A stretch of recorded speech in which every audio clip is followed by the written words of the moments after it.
ആധുനികതയുടെ ഉദയം ഒരുപക്ഷെ കാഫ്കയുടെ നോവലുകളിലായിരിക്കാം സംഭവിച്ചത്.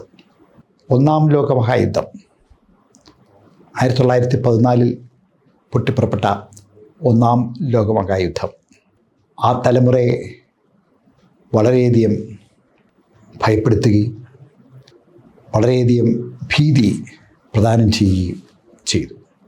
കാഫ്ക അന്തർമുഖനായ, നിർവചിക്കാനൊക്കാത്ത വ്യഥയുമായി നടന്ന, ഒട്ടേറെ സ്വകാര്യ ദുഃഖങ്ങളുണ്ടായിരുന്ന വ്യക്തിയായിരുന്നു.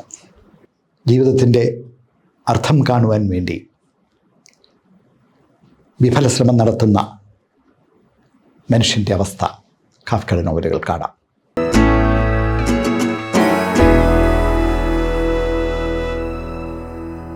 കാഫ്ക 20-ാം നൂറ്റാണ്ടിലെ ഏറ്റവും പ്രശസ്തനായ നോവലിസ്റ്റായിരുന്നു ഫ്രാൻസ് കാഫ്ക. ആധുനികതയുടെ ഉദയം ഒരുപക്ഷെ കാഫ്കയുടെ നോവലുകളിലായിരിക്കാം സംഭവിച്ചത്.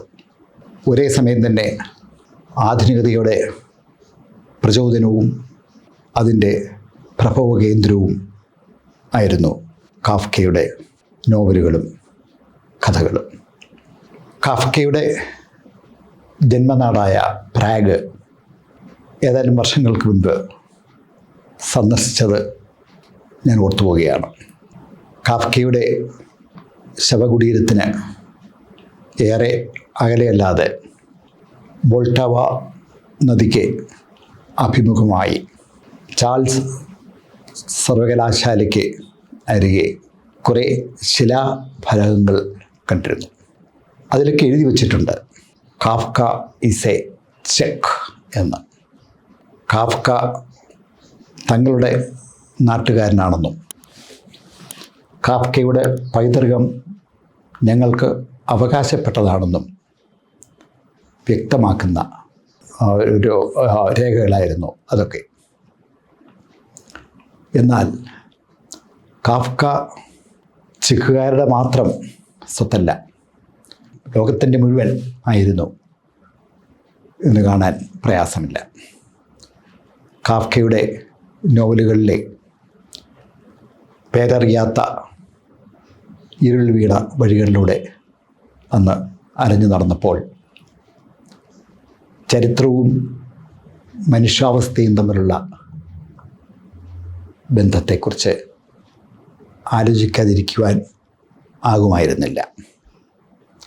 അത് കാഫ്കയുടെ പുനർവായനയിലേക്ക് എന്നെ എത്തിക്കുകയായിരുന്നു. കാഫ്ക ഒരേ സമയം തന്നെ തൻ്റെ കാലഘട്ടത്തെ അതിൻ്റെ എല്ലാ സങ്കീർണതയിലും സമഗ്രതയിലും ആവിഷ്കരിച്ചു. ഒപ്പം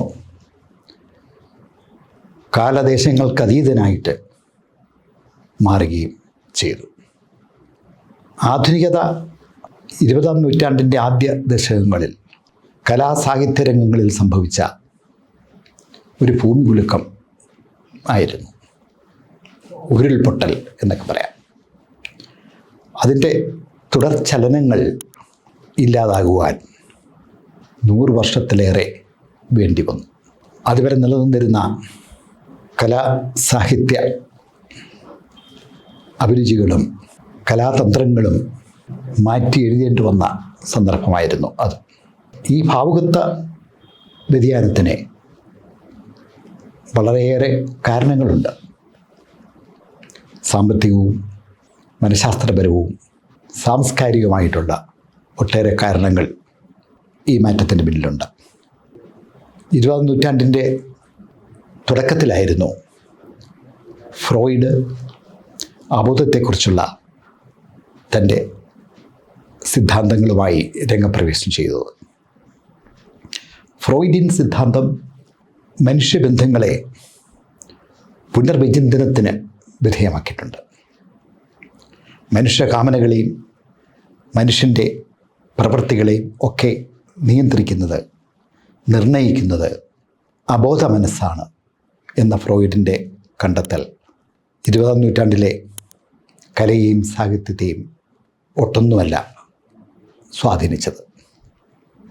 അതുപോലെ ഒന്നാം ലോകമഹായുദ്ധം 1914 പൊട്ടിപ്പുറപ്പെട്ട ഒന്നാം ലോകമഹായുദ്ധം ആ തലമുറയെ വളരെയധികം ഭയപ്പെടുത്തുകയും വളരെയധികം ഭീതി പ്രദാനം ചെയ്യുകയും ചെയ്തു. അത് നൽകിയ ആഘാതം, മാനസികമായ ആഘാതം, അതുണ്ടാക്കിയ സാംസ്കാരികമായ ആഘാതം ഒരുപക്ഷെ എല്ലാ തലങ്ങളെയും, കലയും സാഹിത്യത്തെയും ഉൾപ്പെടെ ജീവിതത്തിൻ്റെ എല്ലാ മണ്ഡലങ്ങളെയും ബാധിച്ചിരുന്നു, സ്വാധീനിച്ചിരുന്നു എന്നുള്ളതാണ് സത്യം. അപ്പോൾ ആധുനിക തലമുറയ്ക്ക് പറഞ്ഞറിയിക്കാനൊക്കാത്ത ചില ഉത്കണ്ഠകളും ആശങ്കകളും ഭീതിയും വിഹുലതകളും ഉണ്ടായിരുന്നു. സാമ്പത്തികമായിട്ടുള്ള മാന്ദ്യം, ആൾപ്പെരുപ്പം കൊണ്ട് ഉണ്ടാകുന്ന പ്രശ്നങ്ങൾ, നഗരവൽക്കരണം, വ്യവസായവൽക്കരണം, ഇതൊക്കെ മനുഷ്യർക്ക് വളരെയധികം ആന്തരികമായിട്ടുള്ള സമ്മർദ്ദങ്ങൾ ഉണ്ടാക്കി. ഈ ആധുനികതയുടെ ഈ അടിയൊഴുക്കുകൾ, ഈ അന്തസംഘർഷങ്ങൾ കാഫ്കയുടെ രചനകളെ സ്വാധീനിച്ചിരുന്നു എന്ന് കാണുവാൻ പ്രയാസമില്ല. കാഫ്ക അന്തർമുഖനായ, നിർവചിക്കാനൊക്കാത്ത വ്യഥയുമായി നടന്ന, ഒട്ടേറെ സ്വകാര്യ ദുഃഖങ്ങളുണ്ടായിരുന്ന വ്യക്തിയായിരുന്നു. നിർഭാഗ്യത്തിൻ്റെ ആൾരൂപമായിരുന്നു അദ്ദേഹം എന്ന് അദ്ദേഹം തന്നെ വിശ്വസിച്ചിരുന്നു. അദ്ദേഹത്തിൻ്റെ അനാരോഗ്യം TB പേഷ്യൻ്റായിരുന്നു കാഫ്ക. അദ്ദേഹത്തിൻ്റെ പ്രണയത്തിലുണ്ടായിട്ടുള്ള പരാജയങ്ങൾ, അച്ഛനുമായിട്ടുണ്ടായിരുന്ന സംഘർഷാത്മകമായ ബന്ധം, ഇതൊക്കെ കാഫ്കയുടെ കലാ വ്യക്തിത്വത്തിനെ രൂപപ്പെടുത്തുന്നതിന് ഇടയായിട്ടുണ്ട്.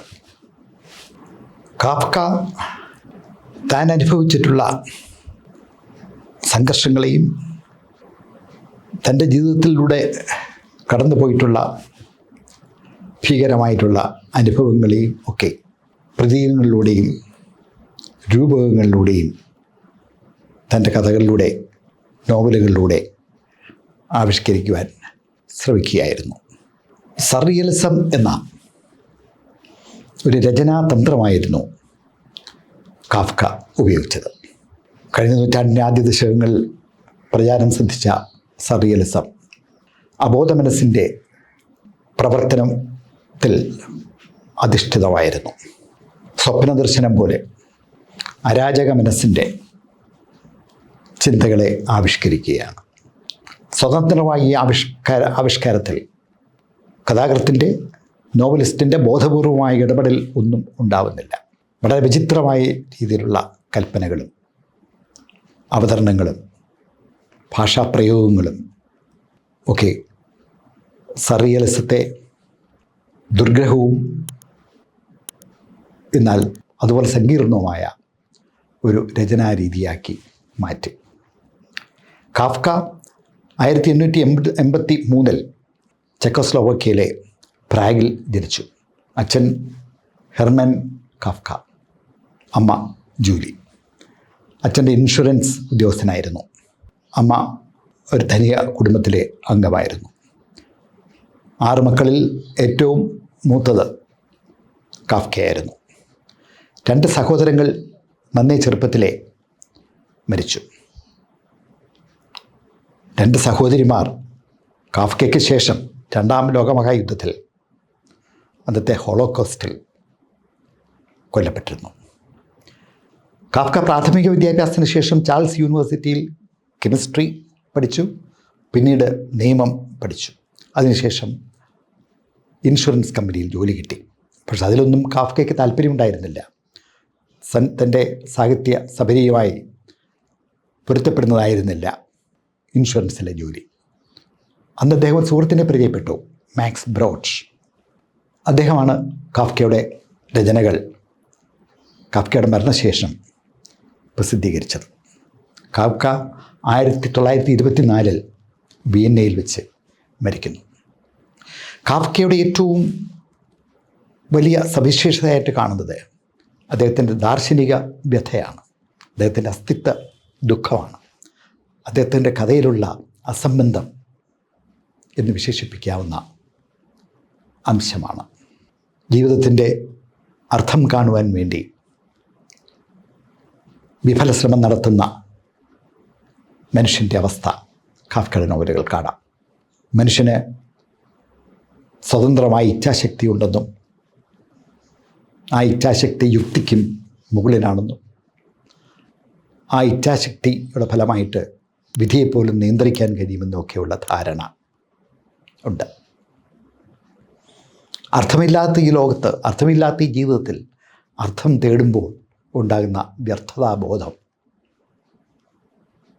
അത് ഒരുതരം അസ്തിത്വ സന്ത്രാസം ആ തലമുറയിലെ എല്ലാവരെയും പോലെ കാഫ്കയെ ഗ്രസിച്ചിരുന്നു.